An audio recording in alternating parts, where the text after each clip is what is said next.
सभी भाइयों को राम राम। स्वागत है भाइयों आपका अपने YouTube परिवार में, मानव अहलावत YouTube चैनल पर।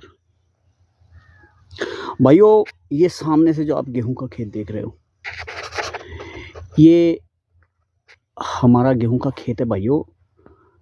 2 दिसंबर का बोया हुआ। हमने कल इसमें पानी दिया। रेती की ज़मीन है भाइयों, थोड़ा सा लेट 4-5 दिन करके पानी दिया हमने, क्योंकि रेतीली ज़मीन में तेज़ जब पानी चलता कई बार गेहूं खराब हो जाता भाइयों। तो भाइयों आज इसकी वीडियो बना रहे हैं और अब से 20 दिन के बाद दोबारा फिर बना करके दिखाऊंगा आपको मैं इसकी वीडियो, 20 या 25 दिन के बाद, यानी कि जब दूसरा पानी लगेगा तब। तो भाइयों वीडियो बनाने का मकसद ये है कि वे हम जैसे किसान जो गेहूं की फसल सिर्फ अपने खाने के लिए लगाते हैं भाइयों, उन किसानों के लिए खास तौर से मेरी वीडियो। क्योंकि भाइयों जहर खाने से बचें। हम आजकल बाज़ार से जो सब्जी वगैरह ला रहे हैं भाइयों, वे सब्जी हो चाहे फल हो या कोई भी चीज़ हो भाइयों, बाज़ार में बिकने वाली वो सारी चीज़ें हमारे खाने योग्य है नहीं भाइयों, यानी कि मनुष्य के खाने योग्य नहीं है। वो सिर्फ बाज़ार में रखे जाने के योग्य है, बाज़ार में सुंदर देखने में अच्छी लगे उसी के काबिल है।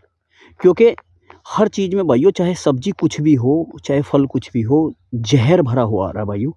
बिना जहर के आजकल कोई सब्जी हो नहीं रही भाइयों। तो कम से कम भाइयों हम इतना तो कर ही सकते हैं कि अपना खाने का जो अनाज है इसे हम जहर मुक्त रख सकते हैं।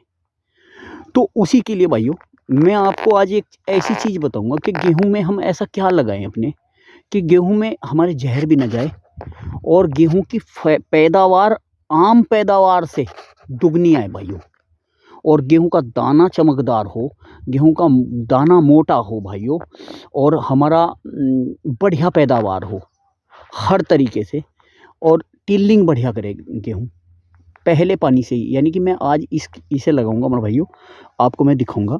तो पहले पानी के बाद जैसे ही हम इसे लगाएंगे आज अपने खेत में, तो इससे टिल्लिंग बहुत तेज़ी से करेगा और बढ़वार, ग्रोथ और कलर तीनों चीज़ इस पे भाइयों बहुत तेज़ी से गेहूं पे आएंगे। तो अब जहर मुक्त खाना है तो हमें कुछ ना कुछ एक्स्ट्रा करना पड़ेगा भाइयों। तो चलते हैं भाइयों, दिखाता हूँ मैं आपको क्या क्या मिलाना है।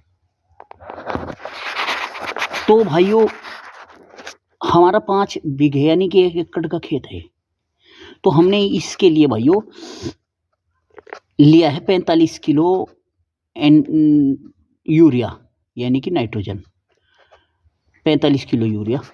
और इसी के लिए दिखाना भाई जरा, इसी में एक बैग हमने डाल लिया भाइयों ये फेरस सल्फेट, यानी कि लोहा, आयरन। 19% भाइयों फेरस है इसमें और 10.5% है इसमें सल्फेट। तो ये हमने लिया है भाइयों। अब करता क्या है भाइयों, ये प्रोटीन संश्लेषण में सहायक है भाइयों, एंजाइम निर्माण का प्रमुख संगठक है, क्लोरोफिल निर्माण में सहायक होता है, रोग प्रतिरोधक क्षमता में वृद्धि भी करता है भाइयों। तो ये हमने लिया भाइयों, हम इसे लेंगे भाइयों 10 किलो। उसके बाद क्योंकि 1 एकड़ में हम इसे 10 किलो लेंगे। और भाइयों अब हम जो मेन पॉइंट है, यानी कि जो मेन चीज़ है, वो मैं आपको दिखाता हूँ कि इसमें हमें क्या लेना है। ये देखिए भाइयों, मेन चीज़ जो है वो ये है, ये हमने लिए है इसमें। अब ये क्या है भाइयों, रुक जा भाई, ये देखिए ये क्या है भाइयों, यही है वो जो इसमें कल्लों की संख्या को इतना बढ़ा देगा, ग्रोथ इतनी तेज़ी से आएगा इससे, और भाइयों बहुत ही बढ़िया हमारी पैदावार निकल के आएगी। आप कुछ भी डाल लें, इसके मुकाबले कुछ भी काम नहीं कर सकता। ये जो चीज़ है ना भाइयों, ये हमारे गेहूं की फसल में भी, आप किसी भी फसल में लगा के देख लेना, कभी भी लगा के देख लेना, इसका जो रिजल्ट मिलेगा आपको इसके मुकाबले किसी भी चीज़ का रिजल्ट नहीं मिलेगा भाइयों। तो अब ये क्या है भाइयों, ये है सरसों की खली। ये देखिए आप, ये सरसों की खली है भाइयों। और भाइयों ये 5 बीघे में हमने 16 किलो सरसों की खली ली भाइयों। मैं आपको दिखा दूं, बची हुई भी है इसमें थोड़ी सी। ये देखिए सरसों की खली भाई, काली सरसों की खली। अब 16 किलो सरसों की खली हमने लेकर भाइयों, और इसे हमने पीस लिया है, बारीक कर लिया है।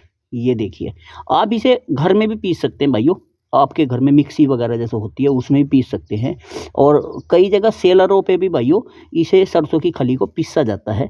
आपको अगर अपने खेत में यूज करनी है ना, तो सरसों की खली सेलर पे भी पिसवा करके आप ला सकते हैं भाइयों। तो ये हमने पिसवाई इसलिए भाइयों ताकि बारीक हो जाए, क्योंकि पानी देने से पहले या तो बिखरती तो फिर आप इसे थोड़ा मोटा भी चल सकती थी। लेकिन भाइयों हमारा पानी देने से पहले हमें समय नहीं मिल पाया, और हमने इसमें कल पानी दिया था अपने खेत में, तो आज इसे हम लगाएंगे यूरिया के साथ मिला करके। दुनिया का सबसे ज़्यादा बेहतरीन माइक्रोन्यूट्रेंट इस सरसों की खली में भाइयों पाया जाता है। सारे काम, जितनी भी चीज़ों, जितने भी तत्वों की ज़रूरत हमारी फसल में पड़ती ना भाइयों, ये उन सब को पूरा करके देगी। और इसका रिजल्ट मैं आपको 20 से 25 दिन के बाद, यानी कि हम अपने गेहूं में दूसरा पानी लगाएंगे, तब मैं आपको दोबारा से वीडियो बना करके इसका रिजल्ट आपको ज़रूर दिखाने का प्रयास करूँगा। लगा भाई। अब भाइयों हम इसे मिक्स कर लेते हैं खाद में। तो भाइयों इस तरह से मिश्रण तैयार कर लिया हमने इसमें अपना। ये देखिए, हमने इसमें भाइयों थोड़ा सा 5 बीघे है ना भाइयों, तो तीसरी चीज़ हमने इसमें ली है भाइयों सल्फर की। WDG 80% लिया भाइयों हमने इसमें। सल्फर जो लिया है वो 3 किलो सल्फर लिया है, क्योंकि भाइयों कोहरा बहुत हो रहा है, कोहर है और ठंड भी है।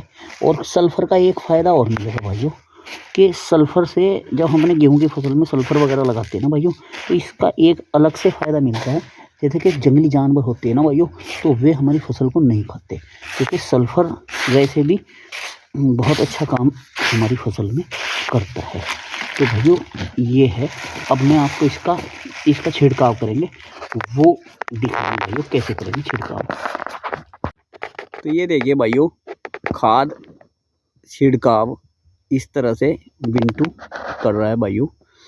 खाद में सरसों की खली, फेरस, ये सरसों की जो खली है ना भाइयों, ये सब कुछ पूरा एक संतुलित आहार है हमारी फसल के लिए।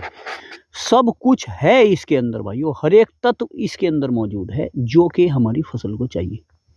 एक पूरा, जैसे कि हम माइक्रोन्यूट्रेंट वगैरह लेते हैं ना भाइयों, तो उसमें 8 चीज़ों का मिश्रण, 8 तत्वों का मिश्रण पाया जाता, सभी जानते हैं जैसे कि। तो उसी तरह से इसमें वो 8 नहीं 10 तत्व पाए जाते हैं भाइयों। ये सरसों की खली, और मैं इसकी वीडियो, आप खेत को पहचान ले, लोकेशन पहचान ले भाइयों। इधर गन्ना खड़ा है, देखिए ये पेड़ खड़े हैं, और भाइयों सामने बाग है। तो लोकेशन पहचान ले भाइयों। ऐसा ना हो कि मानव ने दूसरे खेत की वीडियो बना के दिखा दी 20 दिन के बाद भाइयों। और मैं इसकी वीडियो आपको तब भी बना करके दिखाऊंगा, तभी ये खेत हमारा गेहूं कटेंगे, फसल भगवान ने ठीक ठाक रखी। तो यही है भाइयों, ये सेंसिंग लगी हुई है हमारी, और मैं इसकी फसल फिर आपको दिखाऊंगा 20 दिन के बाद इसका रिजल्ट। सरसों की खली और नाइट्रोजन यानी कि यूरिया और फेरस जो हमने अपने खेत में आज छिड़काव किया है। तो फिर मिलते हैं भाइयों एक नई वीडियो के साथ। बताना भाइयों कैसा लगा, और कौन कौन भाई मेरे ऐसे हैं जो सरसों की खली का प्रयोग आप अपनी फसल में करते हैं, पहले किसने किया है या आप करना चाहते हैं। क्योंकि भाइयों सरसों की खली का प्रयोग मैं काफ़ी दिनों से करता हूं भाइयों, और इसमें सल्फ़र अगर हम गन्ने में इसका प्रयोग करें ना भाइयों, या फिर भी गेहूं में भी आप प्रयोग करना चाह रहे हैं ना भाइयों, इसमें और इसकी ताकत बढ़ाना चाहते हैं, तो इसमें थोड़ा सा आप 1 किलो बीघे का या 1.5 किलो बीघे का जो 80% या वाला सल्फर आता है WDG, उसका मिश्रण आप और करें तो बहुत ही बढ़िया हो जाएगा भाइयों। और एक ऑर्गेनिक है भाइयों, इसमें कोई भी चीज़ ऐसी नहीं नुकसान देने वाली। सल्फर वो नुकसान नहीं देगा, फेरस वो आयरन है भाइयों, वो नुकसान नहीं देगा। नाइट्रोजन तो सब लगाते हैं भाइयों, और सरसों की खली तो भाइयों इसमें कोई ऐसी चीज़ है नहीं कि हमारे गेहूं की फसल में जो नुकसान देने वाला हमने कोई चीज़ लगा दी इसमें। और इसका रिजल्ट देखना भाइयों। अब शायद हम इसे एक ही बार यूरिया लगाया भाइयों, अगली बार हम इसमें यूरिया लगाएंगे नहीं, क्योंकि यही काम कर जाएगा। यूरिया भी हम ज़्यादा नहीं देते भाइयों, 5 बीघे में 45 किलो, 4 किलो बीघे के हिसाब से ये कितना पड़ेगा, 9 पंजे 45, 9 किलो बीघे के हिसाब से भाइयों एक ही बार में यूरिया। दूसरी बार यूरिया नहीं देंगे भाइयों, यही बहुत है। तो फिर मिलते हैं एक नई वीडियो के साथ भाइयों। वीडियो को शेयर करना, चैनल को सब्सक्राइब करना। धन्यवाद।